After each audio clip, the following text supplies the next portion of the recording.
live, and we do these every single Monday, Wednesday, and on Fridays. So last Friday we did a story. Hopefully, that was actually a story of a client of mine back from 2008, 9, 10 that had bought a bunch of condos, and he sold them as resales during 2008 crash, and then ended up buying a bunch of properties as the market changed. So basically, he went from a negative cash flow to a positive cash flow as the market was going down. So hopefully that made sense. And every Friday, the stories that we want to feature are something that's a life lesson. It's a lesson in real estate, be it mine, be it somebody else's, that would be applicable in some way, shape, or form to you. So having said that, today we're going to do kind of a Q&A. So whenever we do the Q&A, we have a bunch of questions that come in from listeners, and that's what we're going to address. So for some reason, we've been talking about pre-foreclosures within Mastery, and we've been talking about pre-foreclosures outside. So there were a bunch of questions today related to that. So we're going to start with pre-foreclosures. So number one, this is something we've addressed a lot of times, that what is a pre-foreclosure? So let me kind of spell this out for you. So, hey, Joseph, can you do me a favor, man? Yeah. And if you can turn the camera this way, that way it'll be easier for everybody to see it. So what is a pre-foreclosure? So P-R-E, and then F-O-R-E-C-L-O-S-U-R-E, right? That's a pre-foreclosure. So what is a pre-foreclosure? Pre means before. So here's what happens. Somebody misses a payment on a property, then there's going to be a 30-day default, there's going to be a 60-day, there's going to be a 90-day default. At some point around 90-day, they're going to basically start a court case against that person. And this court case is going to end up, if the person doesn't do anything, to basically the judge sending the property to auction, right? They're going to send it to the auction. So once the court case is filed against the defendant, in this particular case, till the property goes to the auction, this period is called the pre-foreclosure period, right? It's the process of the foreclosure that takes a property to all the way to auction. So I don't know, Ian, why there's a terrible shadow on that screen that I'm seeing. It's a preset. It just lets me know it's peaking because your board is on. It just let me know it's peaking. Oh, okay. That's not real. It's just letting me know about lighting stuff. Oh, that's all it is? Yeah. Oh, okay. Sorry. Okay. All right. Okay. So this particular period is called the pre-foreclosure period. Pre meaning prior to the property going to auction, right? At auction, two different things can happen, as I've talked about before. One is the property is sold to an investor, someone like us, someone like you. Or number two is that the property becomes a REO property.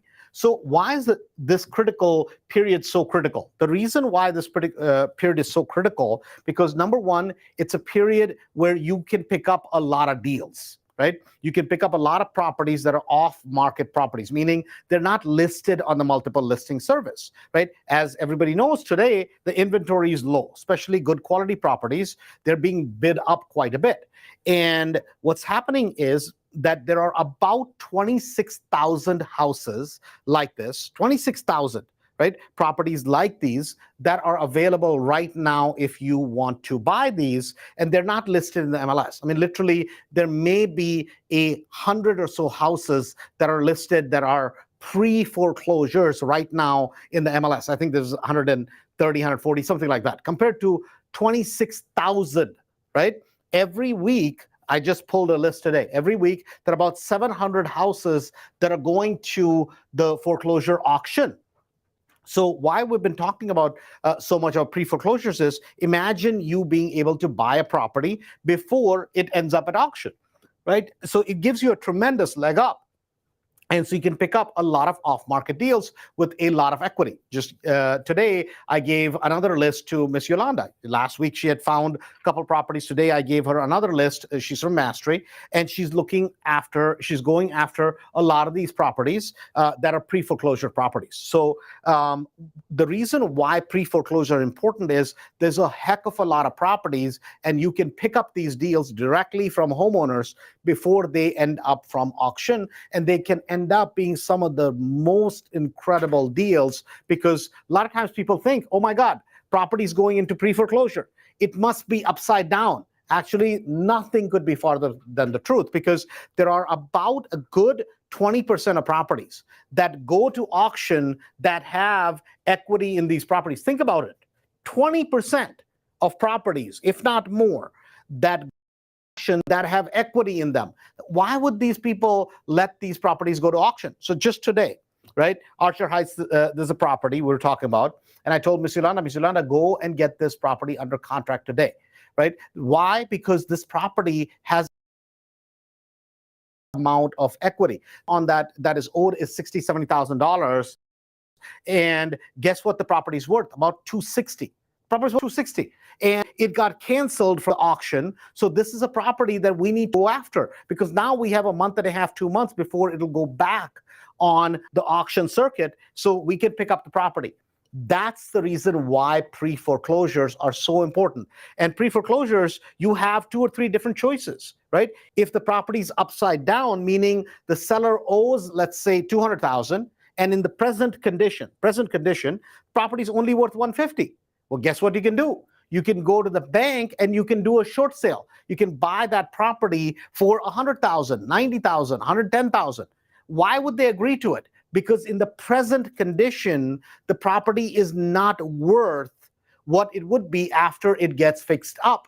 That's the reason why they would be willing to make a deal with you, right? A lot of times people don't understand this. They think, oh my God, the mortgage owed is more than what the property's worth, so I can't do anything with it. That's what's called a short sale. You could buy it as a short sale.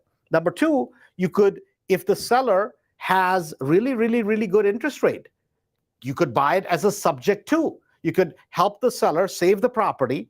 They get a little bit of money, and you can take over their mortgage. And guess what? You can keep the property as a subject to property.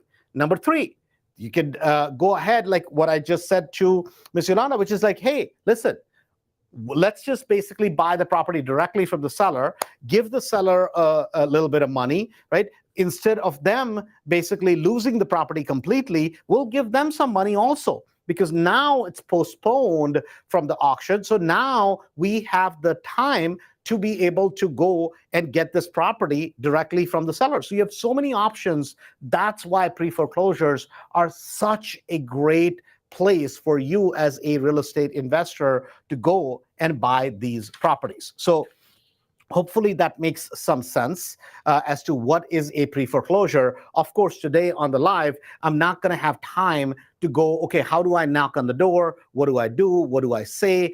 What happens? Actually, today I'm going to post a video on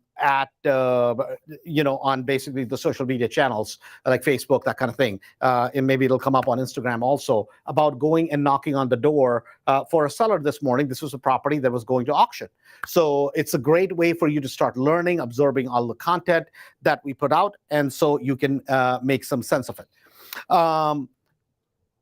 The next question was regarding auctions. So what happens when a property goes to auction and there is still a seller that is living in the property? So it's going to depend. So there are 2 types of auctions that we can talk about, right? So one is the sheriff sale, also known as the trustee sale, right? So it's known by 2 names, either the sheriff sale or the trustee sale. Means the same thing, that whenever a homeowner is losing the property to a foreclosure, it's always going to go to a sheriff sale or a trustee sale. Those are just 2 different names for the same thing.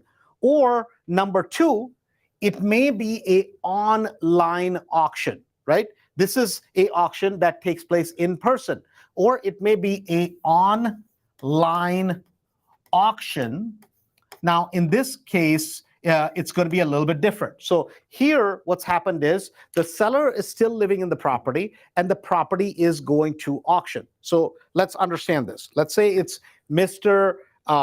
Jack Smith and Joanne Smith. These are the two people that are living in the property. Both of them are on the mortgage. So if both of them are on the mortgage and the property goes to auction, what happens is at that point that at the time of the sale, when the sale is confirmed, the judge will automatically say both Jack Smith and Joanne Smith, in the next 30 days, you have to get out, and he is going to sign on that as a condition of confirmation of auction, meaning the auction takes place, then they will automatically sign that order and it'll be entered into one of the orders from the court. So what you have to do is, let's say Jack and Joanne don't get out of the house, you could take that order to the sheriff, and after the 30 days have expired or 40 days have expired, the sheriff can go ahead and evict them.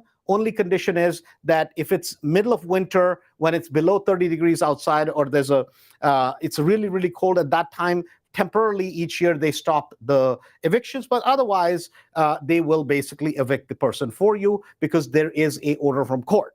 Now, what are the exceptions to this? Well, let's just say Jack and Joanne Smith have a kid, and the kid is 19 years old. Now, the sheriff gets there, the kid is there, and they say, oh my God, well, they can evict Jack and Joanne Smith. But because the kid is an adult and stays at the house, guess what's going to happen? They're going to say, well, no, this is an unknown occupant, so we cannot vacate the house for you, right? So they're going to basically, you're going to have to go back to court. You're going to have to petition the court, say, hey, I bought the property as an auction. We have served notice to all the known as well as unknown residents of the property, and then go get a eviction order naming the known as well as the unknown, and then you can evict it. So that's how that process works, right? So that's the process whenever you're buying the property at a sheriff's sale or at a trustee sale. Can you also make a deal with them, give them cash for keys? Of course, you can do that. Hopefully, if that works, like right now. About 3-4 weeks ago, I bought a property in Westchester that was bought at auction. And basically, nice lady, and we said to her, hey, listen, rather than us basically getting you evicted or going through this whole process, why don't we make a deal with you? Hopefully it works out for you. You get some moving money, some expenses so that you can move. We'll give you a little bit more extra money so you can move, and then we don't have to do an eviction. Saves me a little bit of money, saves her, gives her some money out of pocket, because if I do an eviction, she's getting nothing, right? She's getting nothing. And if she doesn't have the ability to move her stuff is going to get thrown out. She's going to be out, and her stuff, we're going to throw it completely in the dumpster, right? That's how that works, right? We're not going to save it for her because it becomes a liability for us. We're going to take everything, throw it right in the dumpster, and it's out. So it was a better option for her to basically, make a deal with us and then take some money to move, as well as we're paying a little bit for the movers, so it works out. So you can do one of those. That's an option. Now, what if you're buying the property as an online auction? So what is an online auction? So online auction happens whenever the property goes to a sheriff's sale, no investor bids on it, and if no investor bids on it, then the property becomes a bank's property, meaning it becomes REO, real estate owned. That's the technical term for it. So at that point, only two things are going to happen. Either somebody like our buddy Ryan Smith is going to list the property. He's going to get the property vacated, whatever he has to do. If he has to offer cash for keys, if he has to get eviction done on the bank's behalf, he's going to get the property vacated, and then he's going to basically put the property on the MLS and sell it. Or the property is going to go to one of the online auctions. And on the online auctions, there are two options, right? Either the property is vacant or it is occupied. In this case, we're saying that the property is occupied. So if that property is occupied, now in this case, right, you don't have the right to evict them. Why? Because you did not buy the property at the court case. So it's not going to be automatic. So what you're going to have to do at that point is you're going to have to basically buy the property, close on the property if the property is occupied, and then serve them notice, give them 90 days in Cook County, and then take them to court and get a eviction order for any knowns as well as unknown occupants of the property, and then you can get them out of the property. So that's how that works. And hopefully that makes sense. Now, people say, is this easier or is this easier? Well, it's easier to buy properties from the online auctions. That process is much easier. There's not a lot of danger for you. But the eviction generally on this side, if the people decide to give you a hard time, can take longer. If, right? Here, what happens is that generally, it's not always, generally, because they have a court order, generally people are not going to resist that. We have just had one time where, I mean, out of the hundreds of properties we have bought, where the guy was just he needed some mental help, that sort of situation. And so it was a little tough to get him out. But again, at the end of the day, you can take it to court and get them out still through that means. Before I forget, I want to remind everybody, tomorrow we have the meeting, the real estate happy hour that is happening in city. It's at the Old Plank restaurant, 2700 North Milwaukee. And that's in Chicago. And this is tips and tricks of wholesaling real estate. So our buddy Blake and his wife run that particular meeting. So go out, make sure and support them if you're looking for deals, or if you want to learn how to do wholesales, either one. Right? If you're looking for deals and if you want to learn how to do wholesaling, this is the meeting to go to. There's some food, some beer you can buy, that sort of thing, hang out, get to meet lots of other investors. So great place to go, network, and it's kind of a casual meeting. So it's a great meeting for networking. So make sure you make your way out there. This is a new location. It used to be at D'Agostino's. Now the location has changed. We tried to find a little bit better location. Again, real estate happy hour tomorrow at the Old Plank, and it's 2700 North Milwaukee Avenue, Chicago. Tips and tricks on wholesaling. So let's look at the next question. If a house has plaster walls and electric needs to be updated from cloth, do you need to tear down plaster walls, replace them with drywall? Well, a lot of times people do that. Do you have to tear down all the plaster walls and replace all of it with drywall? No. It's going to make a whole mess, especially if you have a 2-unit or 3-unit. You can cut the plaster and you can patch it. So it depends on what you want to do. Some people just rip out everything and just start over. Now everything is open. You're going to have to worry about changing plumbing. All of the plumbing will have to be updated because now everything is open. So the town, the village, wherever you're at, they're going to make you update that also. If you want to do that, that's fine. There's nothing wrong with it. But now, believe me, you're going to have a lot of additional dumpsters depending on the size of the house, because all the lath and plaster stuff that comes out, all of it's going to have to be disposed, going to cost you a lot more. So that's something you should look at. And you should also look at that. Do you have to change the plumbing stack also? If you're going to have to change the plumbing stack also, a lot of times people will take that out. My suggestion is this, that if you're just updating like electrical, so the place where you're going to have to do more damage to the walls is going to be the kitchen. Generally, the kitchen wall is the same. It's called a wet wall, meaning your plumbing is in the same wall as your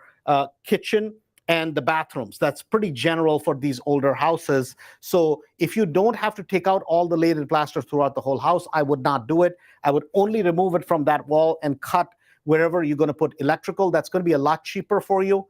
And then you can always put drywall right where that went, right over it, 1/2 inch, 1/4 inch, something like that, and get away with it.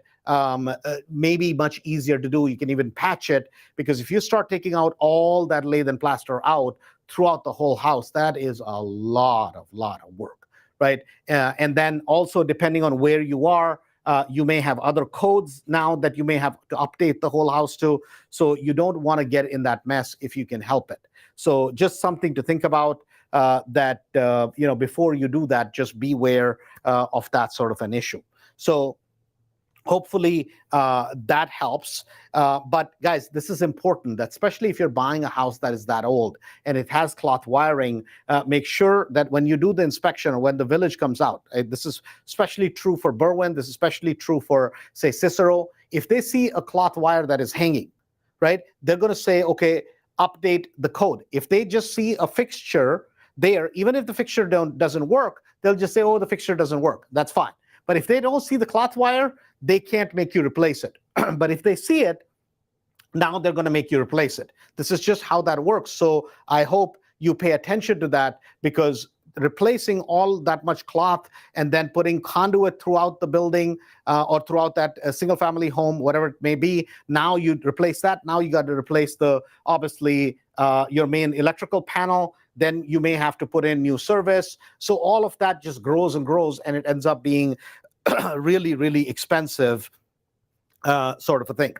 So just something to pay attention to. So somebody else asked a question about they're looking for a warranty company on appliances and mechanicals in a rental property. So there are quite a few companies that do that. The big one in that particular arena that can give you home warranty, that can give you a warranty on this stuff, is going to be American Home Shield. That's a big company that is out there. If you do a little bit of research, there are a few more companies for that sort of thing. Just make sure you read the policy and read what is covered and what is their service call. Their service. Yeah. How much do they charge for service call? Because it's not like you just basically get everything covered. There's a service charge. There may be some other fine print. So you want to read that before you go spend a lot of money on that, because it's like $600, $700, $800 that these companies charge for providing you a home warranty. And also, depending on the plan that you buy, some will cover appliances, some will not cover appliances, some will cover HVAC, boilers, different things. What if you have a collapsed pipe, the sewer pipe, all those types of things. And then also, how quickly after you buy the policy does that thing kick in? And then if you buy it and everything is messed up in the house, then they're probably not going to cover that. So it's got to be in a working order. So please make sure that you read the policy carefully before you do that. The next question was, this was back to a auction-related question, pre-foreclosure question, and that was, is there enough time to make a deal if the property is 10 days from auction? Well, it depends. Right? It depends on, is this property going to be a short sale?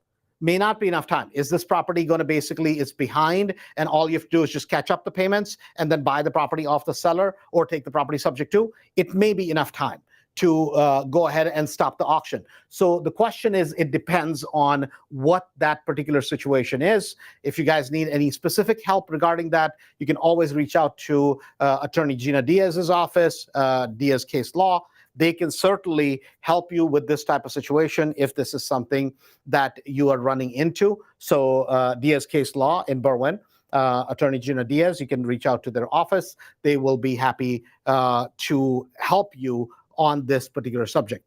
The next one was, this was a question that actually came up earlier, and this was an interesting question, which is that somebody asked that, hey, I'm a real estate agent, and can I do wholesales, right? Can I do wholesales? This is important. If you're a real estate agent in Illinois, there is a whole section of the real estate code that deals with wholesales. It was put into effect about 3 or 4 years ago, and basically IDFPR, which is the governing body for the real estate and financial regulation commission, blah blah, whatever that is, right? They regulate that, and it says yes, you can absolutely do wholesales as a real estate agent.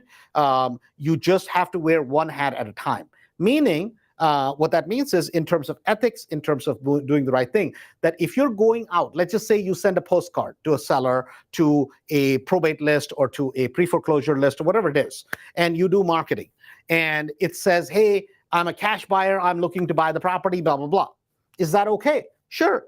But then in that, you have to disclose in there, just in the in your flyer, that, hey, I have a real estate license. I'm not soliciting you for your business. I'm soliciting you because I would like to invest in the property. I'd like to buy the property myself, right? That just, as long as that is disclosed in there, then when you go see them. What you don't want to do is you go there and say, oh, by the way, I'm a real estate agent. I'm going to help you. I'm going to basically look out for your best interest. And then you basically buy the property on the, on the sly. That is not okay. What is okay is like, all these years, I had my real estate license. This year, earlier in the year, or actually end of last year, I sent it back to the state. I'm like, I don't need this damn license because I don't sell any real estate, so it doesn't really matter. I don't really do any very many wholesales either. So if I want to buy a property, I'll buy it. If I want to resell it, I'll resell it. But I don't do that. So it doesn't really matter for my purposes, right? But until now, when I had licensed, so if we're doing marketing, number one, we have to disclose, hey, we have a real estate license. It's not that I'm not trying to market to you to get a listing. I'm marketing to you because I want to buy houses. That's perfectly fine. So when I would go out to go see these people, I'd say, hey, listen, I have a real estate license, but I'm not here to be your agent. Right? You want an agent, go talk to somebody, right? That's not me. I'm here because I want to buy the property for my investment purposes, right? And that's it. And then in the paperwork, if I write a contract, if I make a deal with them, it's going to be in there disclosed, right? Right in the contract. And then there's going to be an additional addendum that discloses it not only to them as the seller, but even to their attorney that, hey, please be advised, I'm a real estate agent. I'm buying this property for my investment purposes. That's it. Right? So I'm not representing you. What the Real Estate Commission frowns on, it's against the ethics, it's against the law, that, hey, you can't do both. You can't go tell somebody, oh my God, I'm going to look out for your best interest, and then slyly take the property under market. That's not right. Either you're an agent or you're an investor, right? You can't represent them in both manners. You can't wear two hats, it's called. Either you have your investor hat on, perfectly fine, or you're an agent. That's perfectly fine. Can't do both because then there's conflict of interest, right? So that's the most important thing. Hopefully that makes sense. Having said that, again, I want to remind you about tomorrow's real estate happy hour at the old Plank, 2700 North Milwaukee. So this is a new location. Don't go to the old location. And it's going to be Blake, his wife, and they're going to be talking about tips and tricks on wholesaling properties in the Chicagoland area. Be a fun meeting, great time to network, get something to eat, get a beer, and get to hang out with other fellow real estate investors. Because remember, your net worth is your net work, right? So if you have a network of wealthy people, people who are doing well, people who are engaged in real estate, investing, growing, then that's what's going to happen to you. If that's not the case, then you're not going to grow. Having said that, thanks a bunch. This is Andrew, and talk to you on Wednesday.